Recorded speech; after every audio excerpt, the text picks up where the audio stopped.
Seja muito bem-vindo a mais um vídeo da série Biografias escritas e narradas de famosos influentes, aqui no canal Entre o Céu e a Terra. O áudio a seguir é um resumo da biografia do médico que se tornou mundialmente famoso, Dr. Milton Erickson. O Dr. Milton Erickson foi, antes e acima de tudo, um exemplo de superação e de transmutação de energias negativas em poderosas forças autoconstrutivas, sendo capaz de transformar a sua experiência pessoal com a grave doença da poliomielite, que lhe rendeu muita dor física e extrema dificuldade de sobreviver e viver, no principal laboratório experimental de pesquisa, estudos e aprendizagem para o aprimoramento e desenvolvimento da hoje consagrada mundialmente técnica da hipnose ericksoniana, uma valiosa prática ensinada e replicada que ao longo dos anos tem ajudado as pessoas a tratarem os mais diversos problemas e complicações, tendo sido adotada pelos profissionais da saúde em vários países. Milton Hyland Erickson nasceu nos Estados Unidos da América, no estado de Nevada, em 15 de dezembro de 1901 e faleceu em 1980. É o segundo filho de 11 irmãos, dentro de uma família de fazendeiros. O primeiro grande acontecimento na vida de Erickson, que o acompanhou até o final, é referente às suas inúmeras dificuldades físicas e de saúde. Ele acabou por contrair poliomielite aos 17 anos, ficando totalmente incapacitado de fazer qualquer coisa a não ser falar e mover os olhos durante. Isso durou por alguns anos. Mas o que era para ser uma tragédia acabou por se apresentar a ele na sua sensibilidade perceptiva como uma oportunidade única. Conta-se que quando estava internado no hospital, em sua noite mais crítica, até os médicos acreditavam que ele não sobreviveria até o dia seguinte. Ele mesmo conta com a experiência da poliomielite.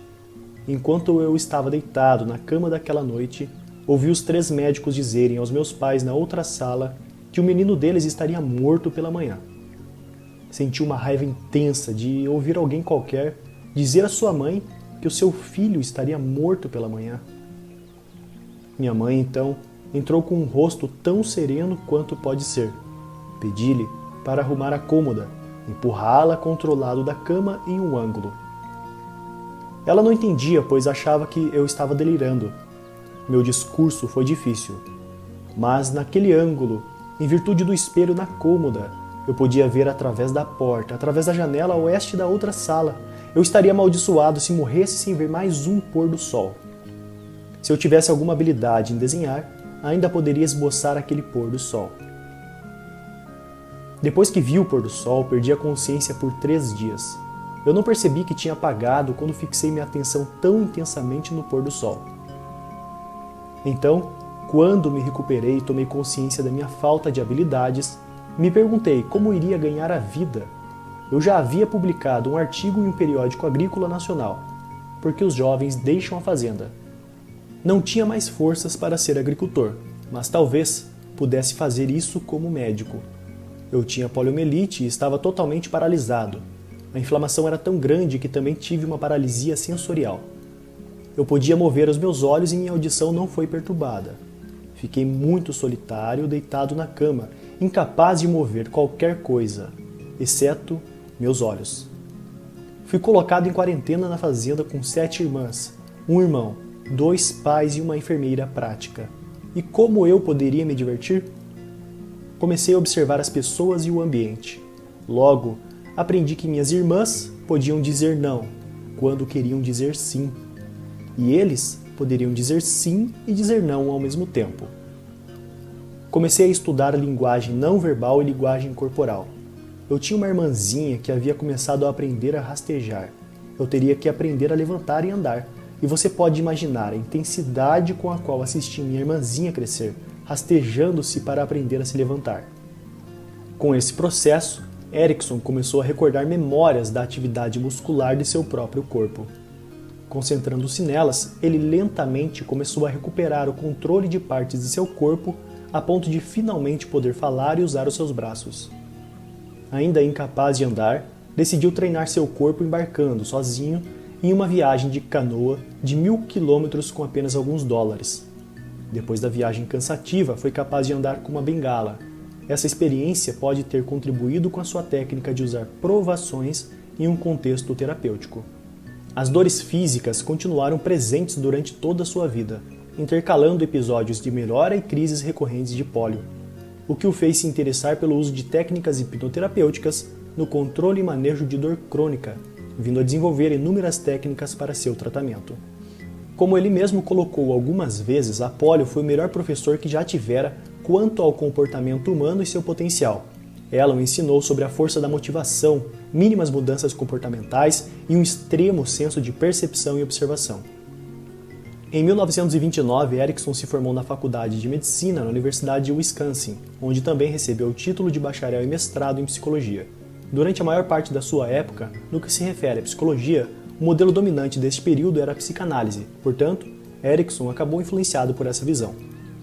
Ele utilizou alguns conceitos descritos e analisados por Freud em termos de inconsciente, vindo mais tarde a se distanciar do uso tradicional, reformulando conceitos e encontrando seu próprio método.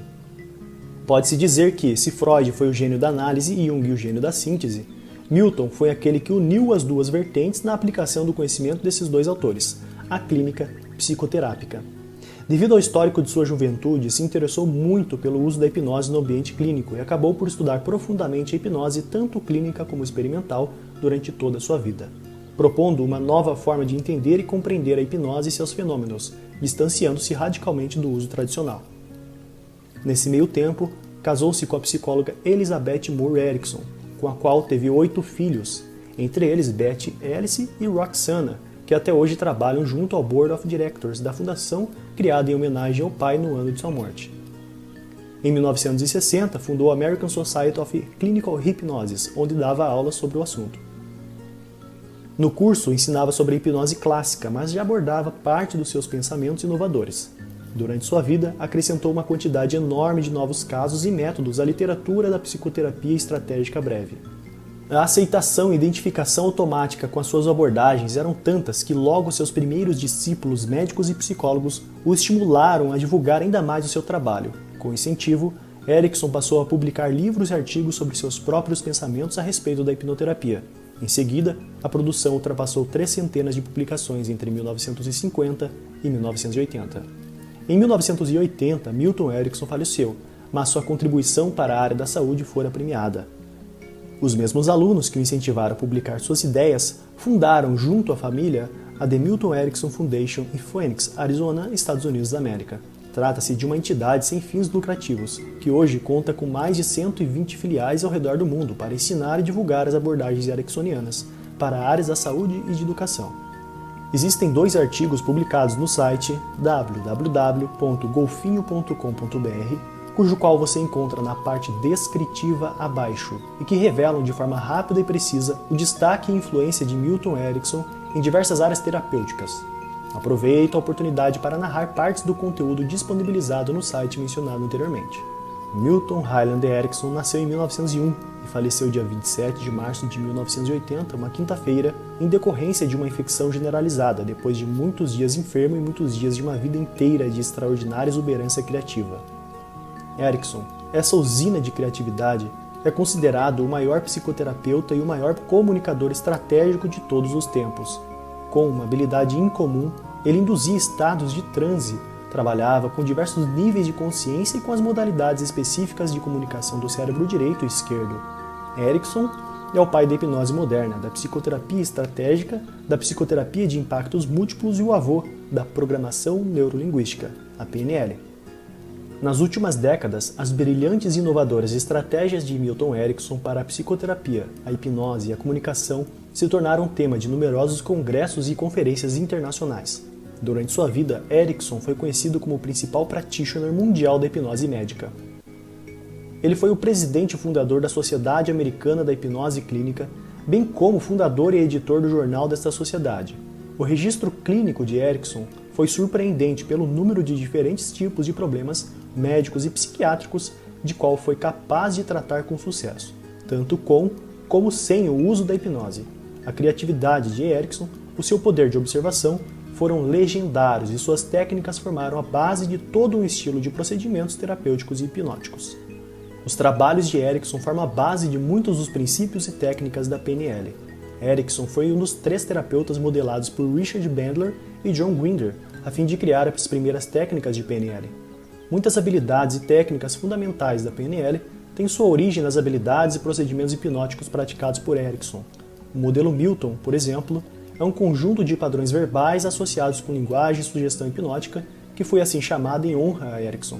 Um grande número das principais técnicas da PNL também foram inspiradas pelo trabalho hipnótico de Erickson, incluindo a dissociação visual sinestésica, uma técnica usada por Erickson tanto para a indução do transe como para o controle da dor, ressignificação, falando para a parte inconsciente da pessoa, ancoragem, estabelecendo pistas pós-hipnóticas, mudança da história pessoal a partir das técnicas de regressão hipnótica e ponte ao futuro, derivada da técnica hipnótica de pseudo-orientação no tempo. De fato, muitos desses procedimentos começaram como processos usados em associação com o estado de transe induzido formalmente. Também foi descoberto mais tarde que tais processos trabalhavam efetivamente se a pessoa estivesse oficialmente em transe ou não. A estratégia mais fundamental e importante empregada por Erickson era o processo de compassar e conduzir. Erickson era um mestre em encontrar seus clientes em seus próprios modelos empobrecidos do mundo, compassando seu modo de pensar e então, elegantemente, os conduzindo para uma maneira mais útil para organizar suas experiências. É óbvio que essas estratégias têm muito a oferecer no nosso contexto do dia a dia. Gerentes, professores, vendedores e pais têm muito a ganhar se adotarem a estratégia de Erickson de compassar e conduzir. As fontes das informações trazidas sobre a biografia de Milton Erickson você encontra na parte descritiva abaixo. E se você gostou do resumo da biografia de Milton Erickson, por favor, deixe o seu like, o seu comentário, compartilhe com quem você gosta e que você acredita que possa se beneficiar dessa mensagem e se inscreva no canal. Caso você queira ser notificado sobre os novos vídeos da série Biografias Escritas e Narradas de Famosos Influentes, lembre-se de ativar o sininho. Esta biografia, narrada, é uma coprodução do consultor, orientador jurídico, empresarial e advogado Dickler Assunção e do advogado amante do marketing digital com ênfase no YouTube, Paulo Marchi.